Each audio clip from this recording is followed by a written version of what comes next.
Hi there, welcome back to the channel. My previous video actually got a very decent amount of views for my comeback, and for that, I say thank you so much for watching my video, and if you're an all-time subscriber, thank you so much for sticking with me. I hope you don't mind the new changes, and I do hope you continue to support me along the way.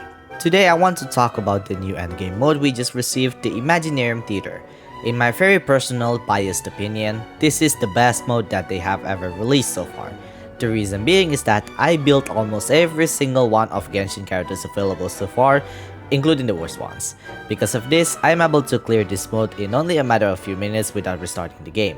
I feel like this is a privilege of being a good husbando and waifu based player who builds all the characters they find pretty.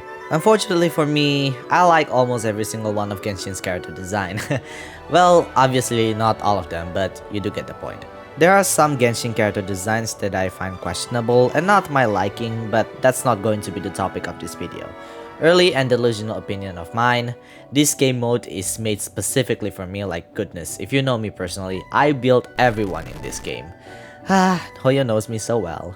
This mode definitely resembles the simulated universe of Honkai Star Rail, with many noticeable differences of course.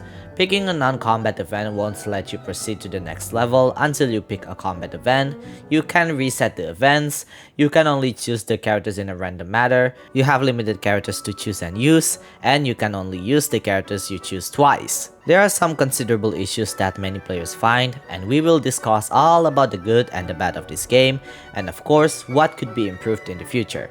And finally, my tips of clearing this game along with who you should build later on. My tips will only be a small section, but if you want me to make a full dedicated video about this based on an experience from someone who builds everyone, give this video 200 likes and I'll do the video. I am juggling my time as a college student, an artist, and a video editing, so a little bit of boost will help this channel a lot, and that lets me know I am doing a good job. My name is Neko Gitsune and I make lore and commentary videos in this channel to keep you company. Ever since the release of Genshin Impact from version 1.0, the only endgame content we have in this game is the Spiral Abyss. The game became understandably stale because that is the only endgame content we have so far over the course of 4 patches. Especially this game mode is the only source of most Primogems we got, with only less than 4 pulls every 2 weeks of Spiral Abyss reset cycle with a total of 600 Primogems. To put it into perspective, most main events in every patch come with 1000 Primogems and smaller events go with more or less 360 Primogems. Considering that Spiral Abyss is a permanent endgame content, at first glance the rewards make sense, but at the same time you are demanded to put in so much effort to get less than 4 pulls worth of Primogems. Interestingly, if you clear the Abyss with only 33 stars, you don't really lose a lot of value because the only difference of total loss if you get to do Spiral Abyss consistently without reaching the maximum stars over the course of a whole year is less than 10 pulls. Take that information at your own stake, but for me personally, that's a bit of a yikes. However, they do recently increase the rewards you get to 800 Primogems, and with the new addition of a new endgame mode, the Imaginarium Theater and the Spiral Abyss reset cycle is reworked from every 2 weeks to every month because they increase the rewards, and the Imaginarium Theater rewards are the same as Spiral Abyss with additional 20 Primogems and additional 1100 Primogems if you clear the Imaginarium Theater and clear the whole content in hard mode for the first time. To make you more immersed into the game, you are transported to this beautiful room with a lot of mysterious things going on, with a talking doll named Wolfie, a fortune-telling cat, the room that feels like constantly going up, interactable items, and best of all, you can talk to your characters once you finish a stage, including the trial characters. The lines are different too each time you clear a stage. I'll hate them. Oh my god. It is clear that the Genshin team has put a lot of thought into making this game mode, and based on their record on making lore and game modes, there has to be a reason why the game mode exists in the first place other than player conveniences or getting new rewards. This is so you can fully immerse into the game and feel like it is part of the world. Basic example for this is the simulated universe where it exists so we can help Herda with her research to study about the Aeons. Same like the Spiral Abyss where its sole existence was an underground city built by an ancient civilization with lots of treasures found. And canonically, many humans and monsters do come here to find these treasures, hence why we see a lot of human enemies in this game mode as well. Same like the Imaginarium Theater, this whole game mode's lore is all about the mysterious group of the Hexen Circle. I will make another video dedicated to the Imaginarium Theater's lore, but the main point is that this endgame mode clearly exists not only just to appear out of nowhere, but also to offer you some world building if you're not too interested with the game mode itself. Even if you're not interested, you can clear the game to get to know more about the playable cast after finishing one game. Anyway, let's get to understand the game first before we start with the good and the bad. The game starts with introducing you to the opening characters, or the game refers it to their principal casts. Let's take this current cycle by the time I'm making this video as an example. We have Arlecchino, Clarant, Wanderer, Thoma, Shinobu, and Farzan. You can use your own characters if you have them, and if you don't have any of these characters or they're just underbuilt, you can use the trial characters instead provided by the game. Either way, the game demands you to use these characters as your opening act. I also want to mention that the principal cast receive fantastical blessings, which essentially stat buffs, and these buffs will be applied even if you're outside of Imaginarium Theater, including the Spiral Abyss. So, if you have all of these characters built and you're having a hard time in the Spiral Abyss, this is your best chance to do them. After that, the game allows you to pick alternate casts by picking 4 to 10 characters of only specific elements and/or 4 special guests depending on your difficulty. For this cycle, you can only pick characters from Pyro, Electro, Anemo, and/or 4 special guests being Alhaitham, Baiju, Sijuin, and Risley. You can only pick the special guests if you have them, but if you still want to use them anyway, you can borrow a friend's supporting characters so you can use them, and you can borrow your friend's character on the required element as well. You can only select 1 supporting characters from your friends, so it's best to choose wisely if you want to. Aloy and the Traveler can't be set as the supporting characters, so sorry fellas, you can't use my super buffed Aloy. Whether you are choosing the principal casts or the alternate casts, you can change your character's build first with the exception of your friends or the trial character's builds.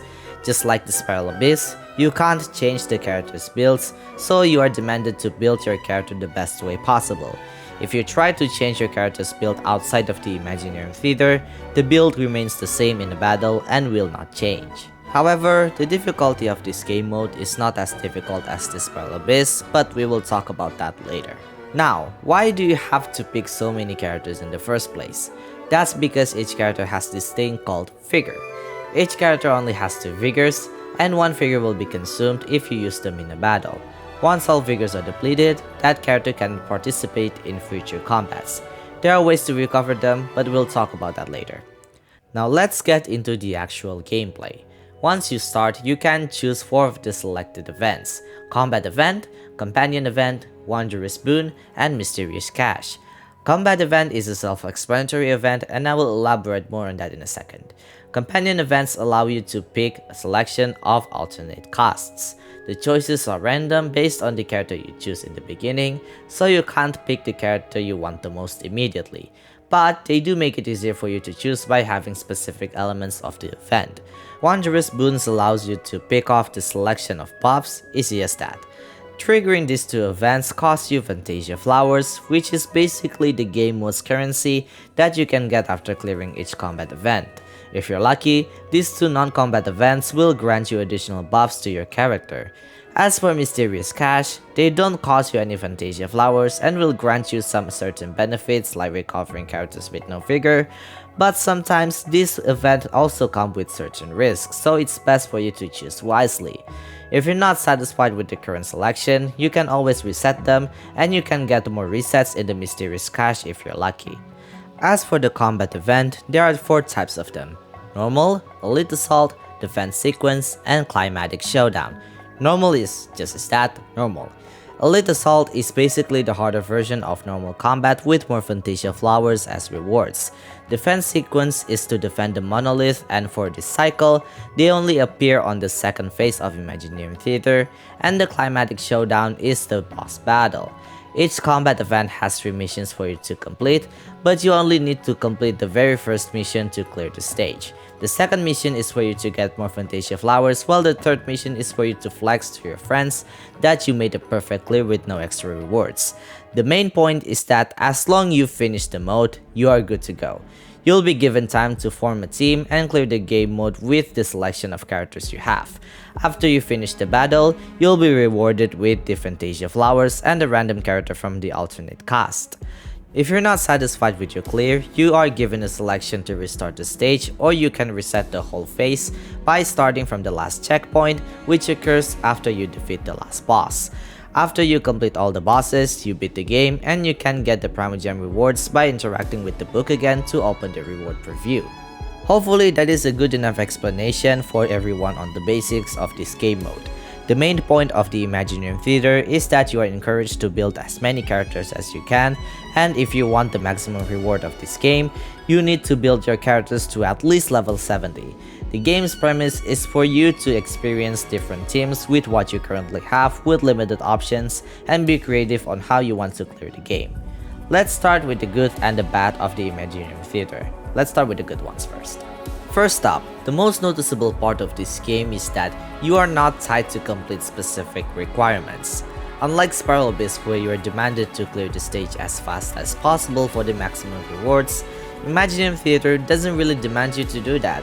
There are missions, but these missions are optional for you to do. As long as you clear the first mission, you will advance to the next stage. Unless you want to achieve perfection like the 5 Sinners does, you are not forced to do them because you won't lose anything anyway. You only need to clear the stage and you will gain the rewards regardless. All you need to do is clear the hard mode of Imaginarium Theater and you're good to go. Secondly, like I said earlier, the game's difficulty is not as difficult as Spiral Abyss enemy-wise. I would say that if Spiral Abyss is a DPS check, then Imaginarium Theater is a character investment check. You don't have to build your characters to be super jacked. As long as you build them, you can get them with mediocre artifact stats anyway, because the enemies are not as tanky as Spiral Abyss enemies. Next up, this game mode gives opportunities to underutilized characters. This is a game mode where I can personally see characters like Candace and Dehya to be usable. Because of how random this game mode can get, you are demanded to bring whoever you have and work with them. Currently in this cycle, very little character rosters give interruption resistance, with some of the only notable best choices are Thoma and Beidou. So if you're more comfortable with interruption resistance type of gameplay, then Dehya can be a solid option for you to use. Of course, this still doesn't really solve some of the terrible characters issues like Xinyan, but hey, it is what it is. I wouldn't say this is a complete solution to this issue yet, like how Honkai Star Rail solved this issue with the release of Pure Fiction, but changes are made, and at least you do have a reason, albeit not a really solid one either. Relating to the previous point, this gives you more reason to actually pull for characters. In my last video, I actually mentioned that pulling for characters feel meaningless recently. Of course, you don't have to pull for them if you don't want to, but this gives you enough reason why you should consider pulling and more reason why you need to play the game in the first place. Personally, I see this as a good solution for this issue. And finally, the new game mode means more reason to play the game. You're given the rewards, and the game mode does give you more flavor to the currently existing gameplay. You are demanded to play with what you have currently and clear the game with maybe the most unorthodox strategy possible. It adds more fun and gets you to experience with more ways to clear the game, which I personally like to explore. Now let's get into the bad section of this game mode. As how much I don't want to put this in the bad section, this game mode is very restricting. To me personally, the restriction is what makes this game mode fun, but I can see why a lot of people dislike this. The element restriction feels sucks, especially that this game's current cycle is very clearly based on Swirl and Overload. Overload sucks to play, especially if you don't have Chevreuse, and if you do have Chevreuse, you probably don't have the team for her to actually give her full potential or consistent crowd control like Sucrose and Venti. Not only that, having a section where your character selection contains 2 main DPS or maybe more is not good at all and can be quite troublesome. Next up, the game demands you to build as many characters as possible and build them as much as possible. Now, to be fair, this game mode is an endgame mode, and this game mode is for all time players to have a reason why they need to play in the first place. However, with how terrible the artifact system is, I can see why this is a valid reason why this is an issue for this game mode, because some of my old time player friends do have issue with this game mode. Even some of my friends who are able to breeze the Spiral Abyss have issues with this game. And finally, the current game mode doesn't really have anything else for you to do other than doing it once a month. Unlike Simulated Universe where you visit it once a week because they refresh the rewards, you don't really have any of that in Imaginarium Theater because this game mode is essentially just the second Spiral Abyss. It is kind of a shame because they clearly put a lot of effort in making the Imaginarium Theater. That is why to me this is a cons. With the final point spoken already, that leads us to the next section, how to make this game mode better, at least for us. Now, from my own perspective, I see this game mode as a solid game mode already. I don't have any issues with it, but again, to be completely objective with you guys, that's because I built everyone in this game and I don't really try to achieve constellations either. But of course, I do think this game mode can be made better, and by the time I'm recording this audio, I think they are working on it at the moment where they will readjust on how some of the game mechanic works. They also added a new mode where you can clear a character trial per se, the Envisage Echoes, where you can gain a unique character trail once you reach their character level 290 and high relationship points. Clearly, this mode is catered to people who simp the character, and I think this is a good starting point. However, I also think of another idea, considering they have plenty of opportunities in this mode and Hex and Circle is mainly known to be a group of witches or mages per se, who also study the Irminsul and Fate. It would be great to have a DLC type of Imaginarium Theater like what they did with the Simulated Universe. In Honkai Star Rail, the Simulated Universe has different types of DLC per se, with the Swarm Disaster and Golden Gears. These two modes give more insight on the lore of Honkai Star Rail, especially on the Aeons, and this mode actually foreshadows the Panaconis trial mission a little, with us knowing that Enna, the Aeon of Order, was consumed by Shipe, the Aeon of Harmony. We also get more lore about the IPC as well from the Golden Gears. Now, it would be great if Imaginarium Theater gives us something similar to how the Simulated Universe does, especially with this Hex and Circle likes to foreshadow or record things with fairy tales and how some, if not all of them, are characters who know the fate of Teyvat. So, I would propose that they made a similar DLC type of gameplay where they made us explore the world of a fairy tale book. It could be a pre-existing one, it could be a new one, but to me it doesn't matter as long it can provide us with some new game mode to play and not come back to this game mode only once a month, and of course provide us some juicy lore.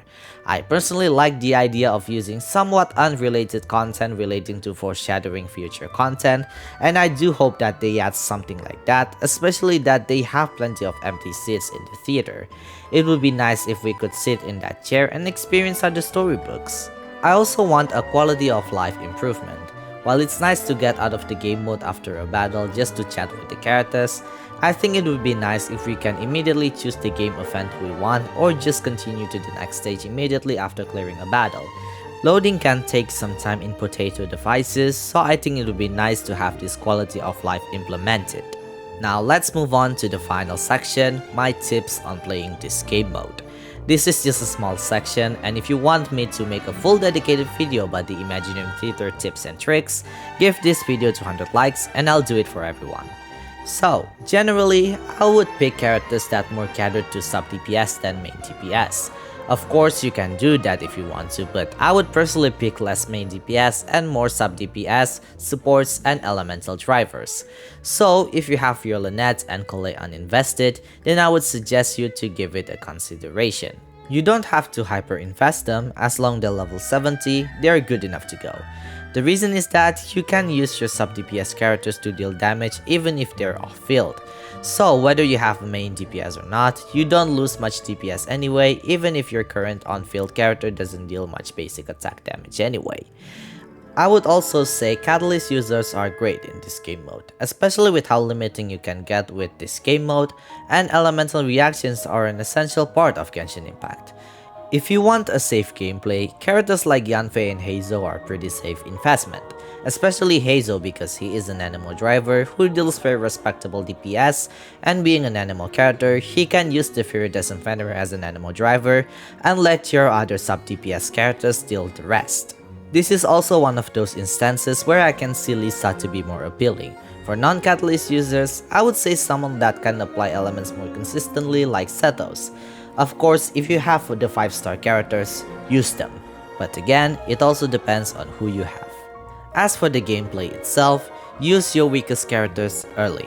Unless you only use them for applying elements and they're not the driver, using them early is, I would say, a safer choice. Save your strongest characters for later, and of course, because of the random nature of this game mode, I would say it's better to use a random team that doesn't go well together in early game than having to struggle in late game, because remember, you can beat early game mode easily because they have lower stats, so you can clear early game with the worst characters you built. And finally, don't be obsessed with clearing all missions. The star challenge doesn't really give you anything anyway other than flexing purposes, so if you just want the Primo Gems only, just clear the content and you're good to go. If you can't clear the hard mode, it's alright, just clear the normal mode because it's much easier. It's okay if you don't get the whole reward because it's better you got something than not getting anything. If you want the perfect clear for flexing purposes that no one cares about, then start enslave yourself in the game for months to come. For the next video, I'm going to talk about the lore of Imaginarium Theater based on what we know so far. If you're interested in that video, please don't forget to give this video a like and comment so the channel can be noticed by the algorithm. Don't forget to subscribe to the channel if you haven't already, and I'll see you guys on my next video. Ja, mata ne!